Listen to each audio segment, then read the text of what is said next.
Welcome to another divorce TV show. We have three guests. One of them is pre-recorded. That's Rabbi Doniel Grunewald. We talked about the get last week, and so we've got a real rabbi on the show, pre-recorded because it's Friday, so he's a bit busy on a Friday, but he was kind enough to let me interview him, so we've got that coming up soon. We have another shared story from Kimberly Ewertz, who has written an amazing book sharing the stories of the children of divorce, and a healing with Harley Street coach Olivia James. But let's get on with the news for this week.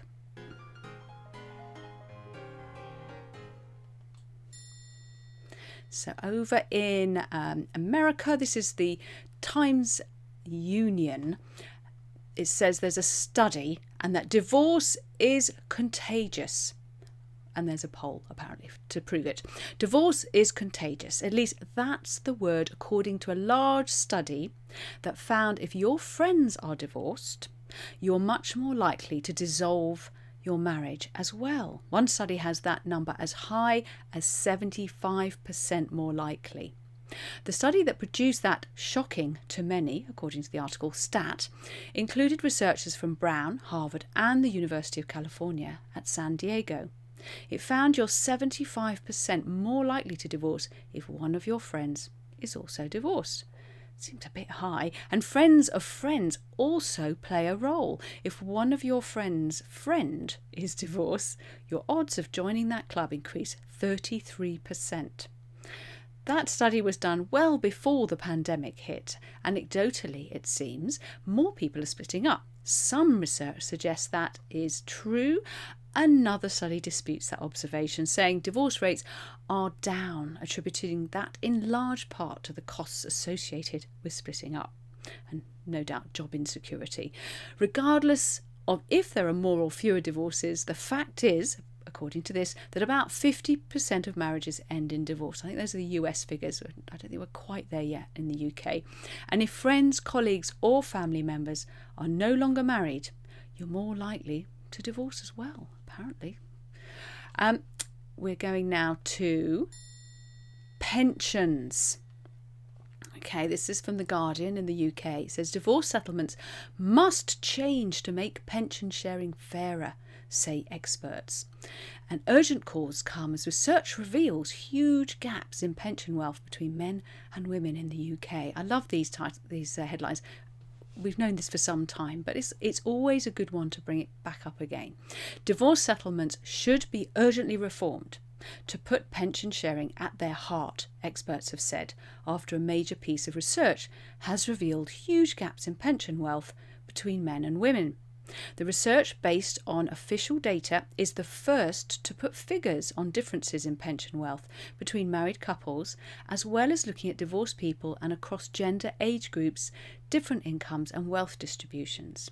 The findings come as the government has confirmed it will suspend the triple lock on pensions for 1 year, abandoning another manifesto pledge. The triple lock policy guarantees that the state pension will increase in line with whichever is the highest of inflation, earnings, or 2.5%.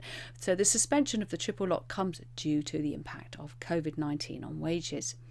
Now, the starkest findings are the differences between married couples with men aged between 65 and 69 having more than 6 times the pension wealth of their partners, over £212,000, compared with £35,000 for women.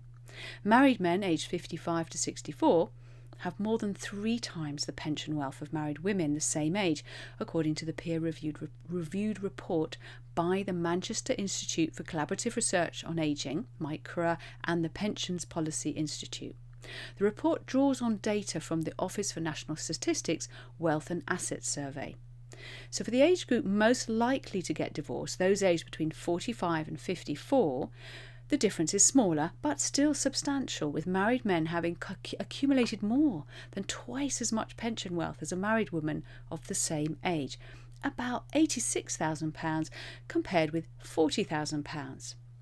Now, in the UK in 2000, the law changed to allow pensions to be shared on divorce. And quite rightly so. But the most recent official statistics indicate that just 12% of divorces result in any pension division. That's because they don't come and talk to us.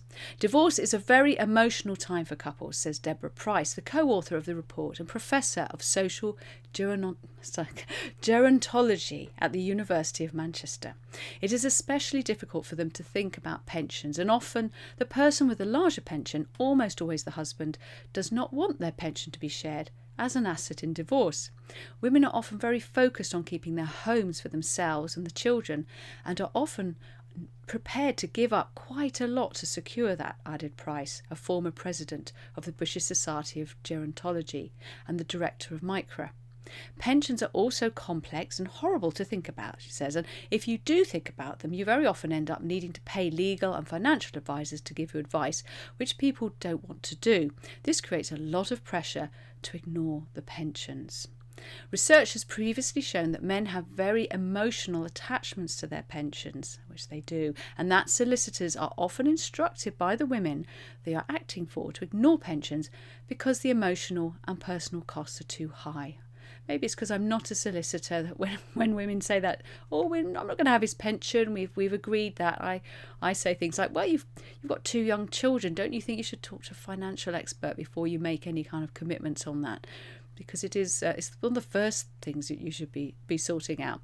Even when pensions are considered, studies show that the fairness of pension outcomes is often questionable, while the valuing of pensions in divorce cases is highly inconsistent across the country. Women often see the house versus the pension as a trade-off, but they do this in many cases without even finding out what the pension is worth. Because it's not always valued in the way you think it is. It depends on the kind of pension. So you really should get some advice on it. And also without thinking about how they are going to live in later life, said Tim Pike, head of modelling at the Pensions Policy Institute. This, said Hilary Woodward, the CEO of the Pension Advisory Group, raises questions that need to be answered. If anyone needed convincing that more needs to be done to improve pension outcomes on divorce, the evidence is here in this report, she said. Well, the answer is really simple. And one of the first things I recommend anyone does where there's pensions and property is talk to a financial planner who does long-term cash flow forecasting. Unfortunately, that's not usually the advice people get when they just go to their solicitor. But it should be. And also the mediators should be encouraging them to do it as well. And we finish with a really lovely article. I tried to cut it down, but it was so nice. It's a little bit long, but I hope you enjoy it. It's from the New York Times, and it's that divorce can be an act of radical self-love. And it's by Lara Bazelon. And Ms. Bazelon is a professor at the University of San Francisco School of Law and the author of the forthcoming book, Ambitious Like a Mother. And she says, I used to believe that divorce is a terrible thing, particularly when children are involved. Growing up, I absorbed cultural tropes about absent fathers and efficiency apartments, mothers struggling to support themselves, and awful step-parents and unwanted step-siblings. To this day, divorce is portrayed as precarious and grim. Parents whose marriages break apart are made to feel they have failed catastrophically. Divorce is shameful, traumatic, and bad for the kids. That is definitely something that still persists. But I've learned that divorce can also be an act of radical self-love that leaves the whole family better off. She says, my divorce nearly 7 years ago freed me from a relationship that was crushing my spirit. It freed my children, then 5 and 3, from growing up in a profoundly unhealthy environment. There was no emotional or physical abuse in our home. There was no absence of love. I was in love with my husband when we got divorced. Part of me, she says, is in love with him still. I suspect that will always be the case. Even now, after everything, when he walks into the room, my stomach drops the same way it does before the roller coaster comes down. I divorced my husband not because I didn't love him. I divorced him because I loved myself more. There are many reasons we did not make it, but the main one is that we had incompatible visions of our roles as partners and parents. Having children did not transform me. In fact, it didn't change me much at all. I love our children beyond reason. I know I am lucky to have them. That's a good point she makes. This is why we should do more preparation for marriage. Work with a life coach. Make sure you have the same values and dreams, or it's going to come and hit you later. But after I became a mother, I was still the same striving, work-obsessed, domestically challenged person I had always been. I made choice after choice to prioritise my career because I believed fervently in the importance of the work I was doing, providing legal representation to wrongfully convicted men and women. It gave me an identity, a purpose, and the comfort of knowing I could support myself. My ex-husband was not unreasonable in wanting me to change, not to give up working, but to stop chasing after bigger, harder projects. He works hard, but not when he's at home. He rarely travels and actively engages with nearly every aspect of our children's lives, no matter how mundane. I fell short of his standards. "You are not present" was a phrase I heard a lot. Sometimes it was literal. For years I travelled frequently for work. Sometimes it was metaphorical. My mind consumed by a case of a piece of writing, I would retreat to an inner world that made it hard to focus on the people right in front of me. Anyone out there noticing that in themselves too? Sometimes during the final months of my marriage, I wavered. Maybe if I quit my long-distance job and found a position closer to home, even if I did not particularly care for it, we could hold on. Perhaps I could work part-time, join the PTA at my son's school and start cooking dinner. I fervently wanted to save my marriage and give my children an intact family. And I had been taught that divorce was a terrible thing, to be avoided at all costs. But deep inside, I knew that trying to force myself to subordinate my ambitions and always put our children first would have been impossible without lopping off a vital part of myself. I would picture myself a few decades into the future, sitting next to my husband at our daughter's wedding. One of the guests, well-meaning, would raise a glass to toast our own happy marriage. What footsteps the bride was following in. And there I would be, skinny and sunken in my sea-foam mother-of-the-bride dress, the smile on my face freezing the resentment beneath a third vodka tonic sweating in my hand. Our daughter would know the truth, that it had not been a happy marriage at all. She would know, and my son would know. "We stayed together for the kids" is a common refrain, reflecting an ingrained belief that anything is better than a broken family. To which I silently reply, "You aren't fooling anyone. Children know on an intuitive level what their parents are thinking and feeling. Long frosty silences, screaming matches, and unrelenting tension between parents can inflict damage to the well-being of their children." One 38-year-old newly single mother who works full-time and attends graduate school at night told me with pride that for the first time she is living with her 9-year-old in an apartment she picked out, decorated and paid for on her own. "Everything is my choice and I'm in charge," she said, adding that her former husband is an involved co-parent. The relationship changed, but no one disappeared.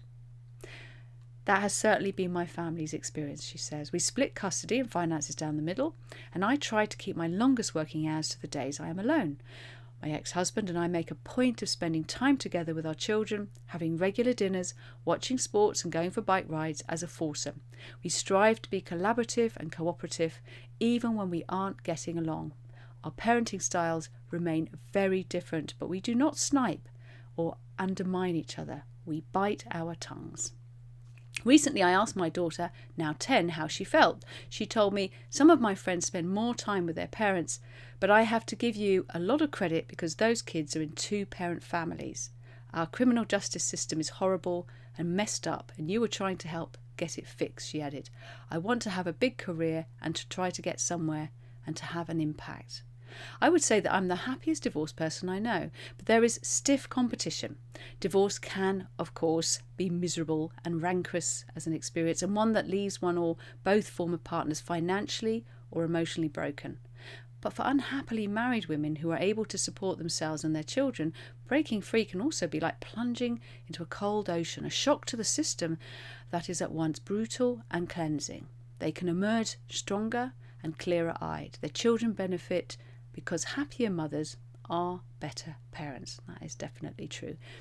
"I no longer think," she says, "of divorce as shameful or feel sorry for people who tell me that they have decided to end their marriages. There are many ways a family can be broken. Sometimes the healthiest decision is to remove the cracking shell of the nuclear family before the shards embed themselves into the precious little people nestled inside. My divorce spared my children that pain and let me live the life I was meant to. I view that as an accomplishment." And on that note, we will be going to our expert. who is Rabbi Doniel Grunewald, and it's pre-recorded, and he's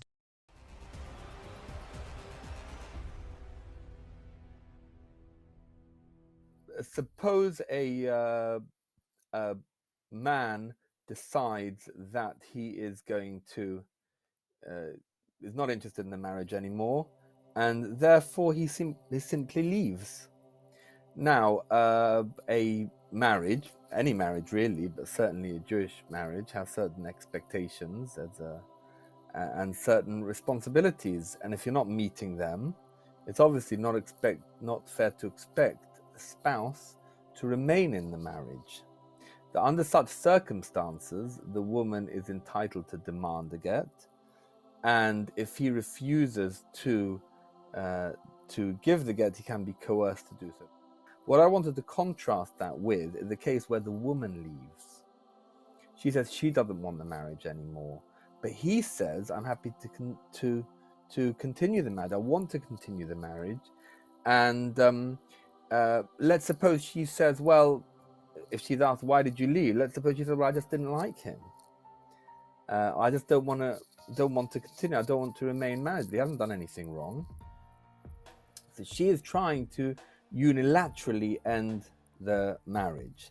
So then the concept of coercion, which is primarily to be applied to someone who is not meeting his obligations in marriage, cannot be directly applied to this man. So now, in many cases, it'll be unclear which of the two it is. If through a process we can ascertain that he is obligated, he's not prepared, not able to meet his obligations in the marriage, and therefore must divorce her, then the get could be coerced. But it would not necessarily be able to be coerced in the other case. It would need a softer approach. There was a case which was actually, the Yiddish word schlepping, when something's dragging on for a while, and the husband did have a certain resistance to giving the get. So what happened was, and I was pleased with, if I may say so, with my achievement in that particular case, although I will add that I don't think I could have done it without the help of the Beth Din. It was actually a Beth Din in the most ultra-Orthodox sect of the UK community. As we were sitting there, we realized actually we'd prepped them beforehand, which is a little bit against procedure, but we thought we have to do this for everyone's benefit. And they knew they need to be soft on him, they need to be understanding, they need to not say, "Well, look, you jolly well should give the get." They need to really listen to what's bothering him. And most of what was bothering him was one young child involved, and his perception was that the wife was alienating the child from him. Now, it looked like it wasn't actually true. It looked like she was doing her best. But on the other hand, it looked to me like she didn't have all the skill that she could have. So as part of the discussion, I said, "Look, this will be the deal. Let's get the get done as soon as possible." And actually, in this case, we encourage the get to be done before the ancillary matters are settled, because as all mediators know, disputes become entrenched. And if you let something go on for longer and longer and longer, it's going to be harder and harder and harder to change people's positions. And that's what causes the get stalemate. So we said, let's do the get straight away, and we did, and that's over. That means there can never again be any sort of get problem in that particular case. And part of the negotiation was that she will agree to have a professional involved to advise as to how to handle this 7-year-old boy in a way which minimizes any risk of parental alienation. So the point was identifying the issues which were bothering him and dealing with them. And I want to add, as a second point, which isn't an anecdote, but something I think people should know about, one of the most respected voices in the Jewish world, in fact, in the Orthodox Jewish world, really of the last 100 years, probably in this country, has been the previous chief rabbi, Lord Jonathan Sachs. And I remember once meeting him at a family wedding, and somehow I got into conversations about the aguna. Aguna is a Hebrew technical term for a chained woman. And he said to me, and I can't quite remember this word for word, but this is more or less what he said. He said to me, you know what the real answer to this problem of men not giving gittin is? And again, this was not an ultra-Orthodox fanatic. This was a man who changed the world, who spoke to the whole world about peace and harmony and was known for that. And he said, you know what the real answer is? We have to really, really listen to the husband and find out what is bothering them. Maybe that won't work for absolutely every case, because maybe you have some people who are so stubborn, so difficult, psychopathic, or whatever it is. Maybe it won't work for every single case, but it will work for a lot of cases. Really find out and it's completely the opposite of the confrontational approach. But he wasn't saying that because he was trained as a mediator. He was saying that because of his experience as chief rabbi, the leader of the Jewish community. And but the story is not finished yet, because when Rabbi Sachs said this to me, he said it with such conviction, it sounded like something that he's told people before. So I said, maybe he's written about it. And I Googled whatever, Jonathan Sachs, Aguna, listening, whatever it was. And I found something he'd written in one of the articles. He's got articles on Jewish thought, on the Bible, the biblical portion of the week. Every week on the Sabbath, we read a portion of the Torah. It's called the Bible, 5 books of Moses, technically. And I thought maybe he talks about it. And it turns out that I found something immediately. He had a whole article about the value of listening. And he mentioned a few things from his own life experience. He's got a paragraph about this point. He said, when I was chief rabbi, we had difficult cases. We were able to resolve, I forget whether he says all or most of them, but we were able to resolve them with deep listening. And I thought, I wish this quote was more well known. I want to see if I can publicize it at some point, because it really, really was powerful, well written, and it's a lesson, and appreciating that, I think, will help us in our battle or in our work to do whatever we can in this area. Thank you, Rabbi Doniel Grunewald. Listening, yes. And if you remember from last week, we talked about one of the news stories of a gentleman withholding the Jewish divorce, which is a major issue, because within the religion, even if you get a civil divorce, it means you can't get married again.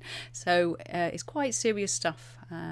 But once again, the use of mediation techniques and listening can change the course of what could otherwise end up being quite a drawn-out, protracted and damaging experience for the couple. Quick QR masterclass. So the QR code simply takes you to the free to download Best Way to Divorce app, and within there I have lots of good things, but I'm still talking through, because I haven't done all 10 of them yet. I love the Children's Bill of Rights, and we're on number 7 now, and this is the Robert Emery PhD, who wrote this as Professor of Psychology at the University of Virginia. And number 7 of the Children's Bill of Rights is the right to reasonable financial support during your childhood and through your college years. I think that should be written down and put in front of parents who start battling over the finances, and purely because it often is the father who's in that financial situation and who's often feels that they're cast out of the home. Sometimes they do have a tendency to use the finances as weapons, and it's always the children who suffer. And there does seem to be a disconnect of realising how much they really are damaging the children and dumping things on the wife. I unfortunately come across a lot of cases where it's as if the father just hasn't really understood the impact of of their financial decision making, shall we say. And if they could think about this before they sit down to talk about the financials and how they should split the assets, the right to reasonable financial support during your childhood and through your college years, if they can agree that is a right they should uphold for their children as much as they financially can, then yeah, that's another one you should put on the fridge. And on the note of children, we have Kimberly's come back to share a story.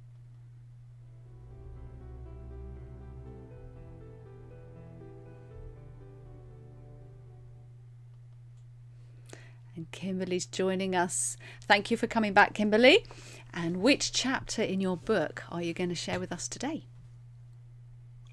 Well, my book, Family Redefined, Childhood Reflections on the Impact of Divorce. This is chapter 7, and her name is Katniss.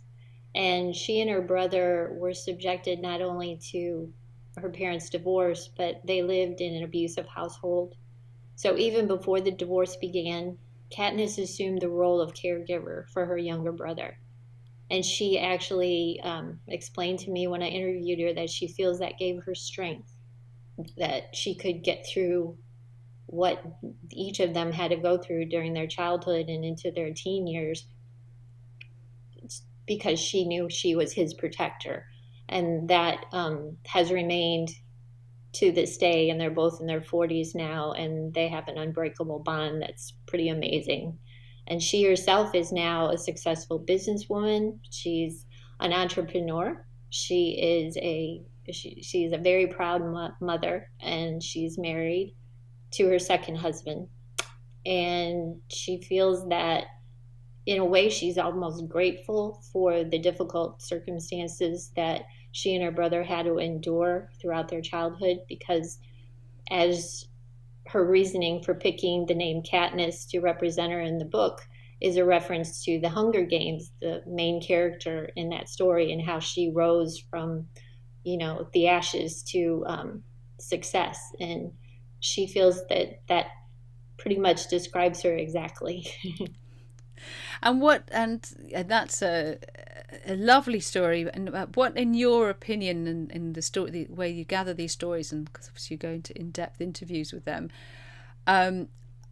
it's not easy to. Yeah, she's there now, but what did she draw on in order to go from what must be quite a traumatic time as a child to being able to resolve things and to come out the other side not broken? Honestly, she credits a lot of it to her role as the caregiver. By assuming that responsibility, it actually strengthened her own resolve to be able to overcome or at least endure what they had to go through. They're one of the worst case scenarios I've ever, heard about. They dealt with complete abandonment by both parents from time to time throughout their whole childhood, where she was literally taking care of her brother, who was only 3 years younger than her, when she was 8 years old. And they were left all alone with no money, and she had to figure out they ate toothpaste sometimes for dinner because their circumstances are just horrendous. So to know, and both her and her brother are in the book, and to know that they're both so successful now in the fact that they're happy with who they are, and they each credit each other for that success, because children of divorce have to have someone to support them and to lean on. And unfortunately, Katniss didn't have that, but she provided that, and I think that gave her the internal strength she needed to get through it. That's a beautiful story. Thank you so much, Kimberly. I look forward to seeing you again soon. Thank you. I appreciate it. Bye-bye. Bye. Oh, gorgeous. Almost makes me cry, stories like that. So thank you for sharing that, Kimberly. And now's a good time to have some healing. And we've got someone new for you today.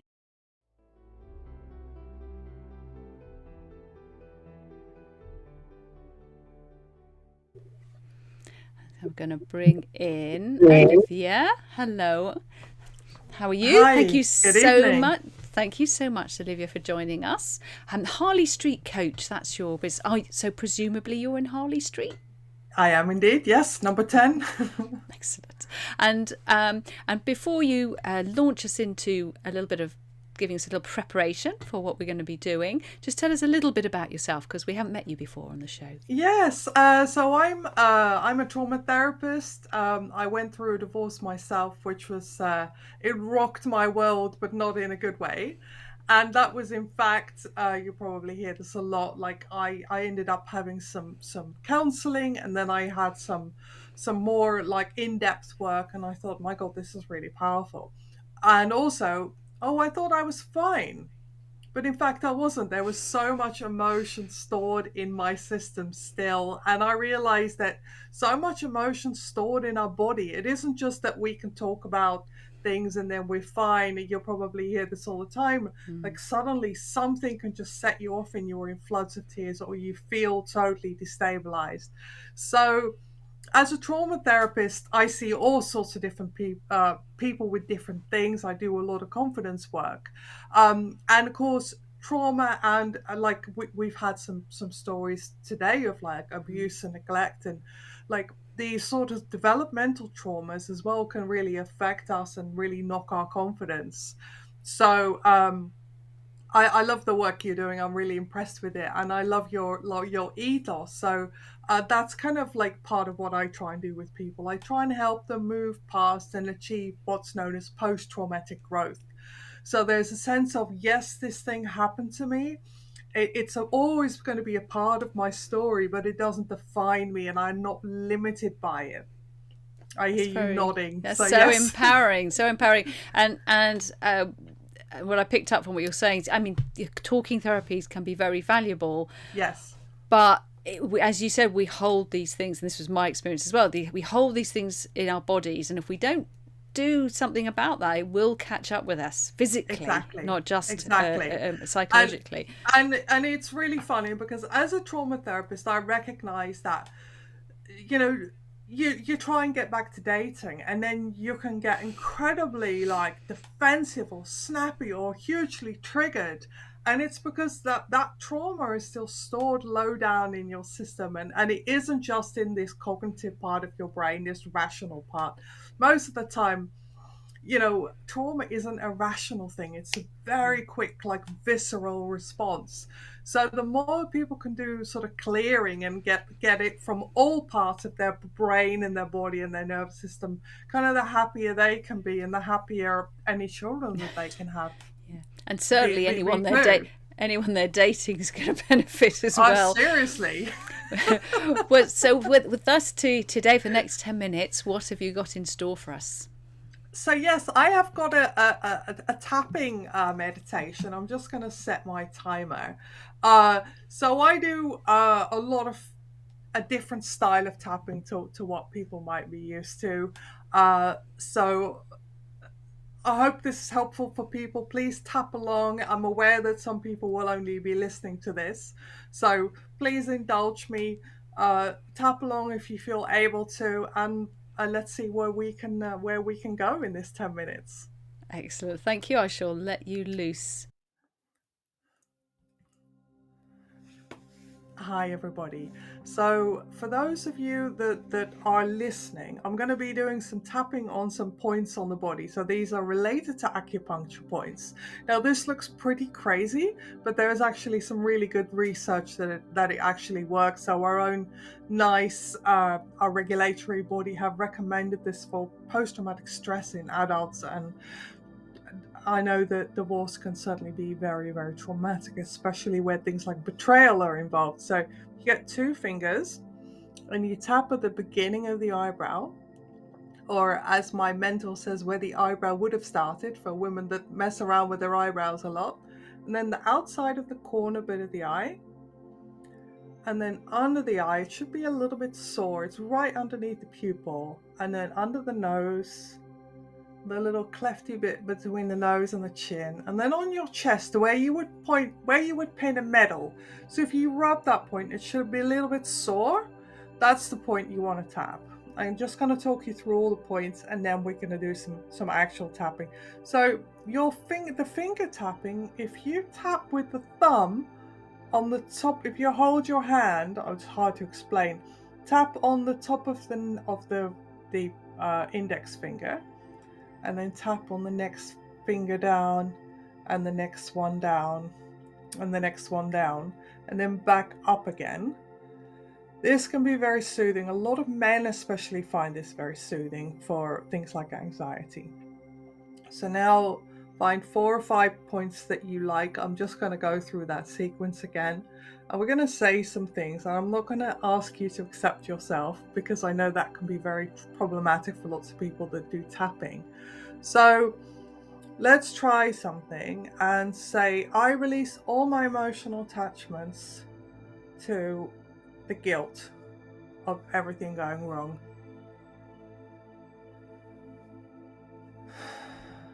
And if any emotions come up, just let them come and don't try and change them. Just let them come and keep tapping through the points. So if you find that you have a guilt feeling in a particular part of the body, focus on that and carry on tapping. And then say, I release this guilt, and I restore the right energy flow. For example, if it's in your chest, say to my chest, and then let it move. And then say, I restore the right energy balance to my chest. And then just let that settle. So we're not looking to totally reduce it down all the way. Just let it settle and let it do what it needs to do. And then let's do one of the big ones here. So I release all my emotional attachments to having my confidence knocked. And then keep tapping. So eyebrows, and then outside of the eye. And then if that confidence feeling is in your stomach, for example, just say, I restore the right energy flow to my stomach. I restore the right energy balance to my stomach. And keep tapping up to those points. Now, if there's been a betrayal, which can be one of the most serious forms of trauma, and if this has happened to you, you'll know exactly what I'm talking about. We need to do a little bit of clearing on that. So you tap under the nose and just say, I release all my emotional attachments to this betrayal. And just tap. And this can get quite emotive. So if you find a lot of anger coming up all of a sudden, or any kind of sadness, just let it flow. And a little sigh. And then what you can do is, if you find that underneath that betrayal there is anger, for example, then you can say, I restore the right energy balance to this anger.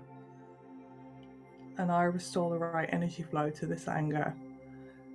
Many of us, especially women in many cultures, are very, very afraid of our anger, and it's not acceptable. But this anger can often come up, and we need to acknowledge it, and we need to, where appropriate, use it. But the more of this clearing you've done, the more cleanly you can use your anger, and the more you can channel that, because it is it can be a mobilizing force. So I know that we've had in this show a few talks about different cultures, and I know especially in some cultures that there is a lot of feelings of letting people down if your marriage breaks up. So again, if you tap under the nose, this is a good point for guilt and shame. We just say, I release all my emotional attachments to letting people down. And just tap there, and there may be a lot of sadness under there, so just let that come. And then tap under the mouth, and just keep focusing on that feeling and see where it goes. And then eventually, when you do this, just let it go, let it flow, and then notice where it is in the body. And then eventually, you might feel a little bit lighter, and which is kind of what we're hoping for. So we're not trying to pretend that we don't have these feelings, but we're trying to let them move, because most of the time with when people get traumatized and when trauma sticks, it's because of emotions freeze in our system. So this is a safe and gentle way to let them flow and let them move and actually acknowledge them, because often we are so afraid of our feelings and our emotions that that we sort of try and tamp them down and hold them in, and this can actually not be very good. This is not good for our mental health. So if there's been serious trauma in the relationship, then you need to very, very slowly let that go. And one of the biggest things about trauma is feeling overwhelmed. So we're going to do, I release all my emotional attachments to feeling unsafe and overwhelmed. And again, if emotion comes up here, it's totally understandable. And just keep tapping, tap under the eye, and just let it move.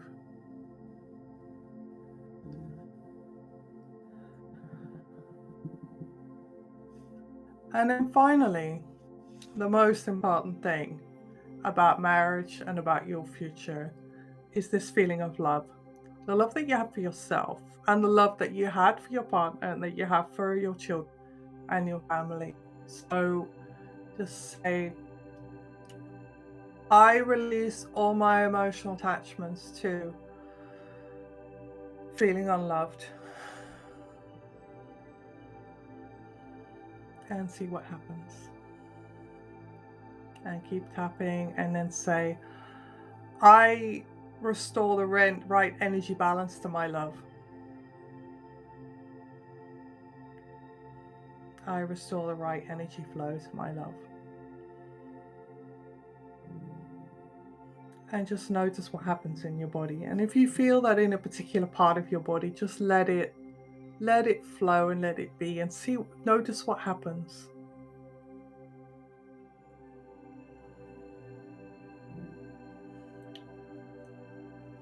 So finally, I would like to thank you for taking this time to be with yourself. If you have any kind of emotional feelings about the work that you've just done, they should subside within 24 hours. So be gentle with yourself. I always say to clients, like, go outside, go in, get in a fight, drink lots of tequila. Obviously the opposite of that is true.